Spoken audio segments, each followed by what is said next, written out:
Besimtarët musliman janë mbledhur në përsheshje dhe xhami në kryeqytetet e vendeve të rajonit, por edhe në xhamitë e qyteteve të tjera për të bërë pjesë e lutjeve dhe faljes së namazit të një ndër festave më të mëdha të fesë islame. Ceremonia qendrore për namazin e Bajramit në Shqipëri është mbajtur në sheshin Skënderbej në Tiranë me pjesëmarrjen e mijëra besimtarëve. Allahu Akbar.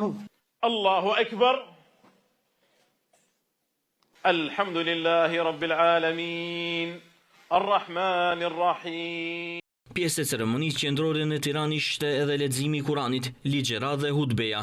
Edhe në sheshjet dhe xhamitë e qyteteve të tjera të Shqipërisë janë mbajtur programe për Fitër Bajramin.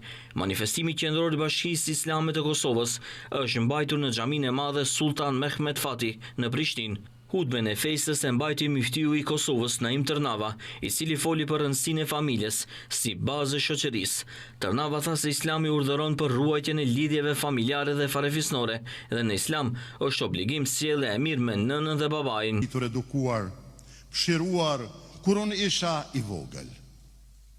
Për kujdesja ndaj prindërve, gjyshërve dhe familjes mbar, siç po shihet, është edhe një mundësi për ta fituar kënaqësinë e Allahut xhaleshanuhu dhe shpërblimet e mëdha prej tij.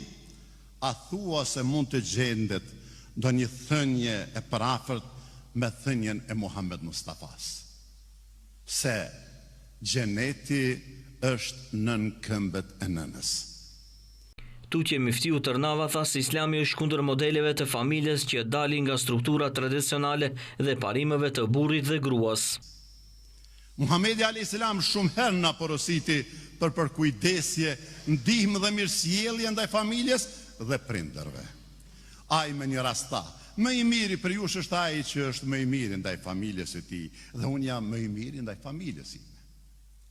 Fatkeqësisht, sot pothuajse për çdo ditë kemi shumë prindër të braktisur, të lënë e të harruar nga fëmijët dhe të afërmit e tyre. Ata kanë ngelur pa përkujdesje, gjë e cila përëndon jetën e tyre deri në ekstrem. Pas urimit të muftiut Tërnava, mesazh urimi dërguan edhe qytetar pas faljes së namazit të Fitër Bajramit, duke uruar njëri tjetrin fizikisht dhe virtualisht. Po ashtu, besimtarë të shumë kanë falur namazin e Bajramit edhe në vendet e tjera të rajonit.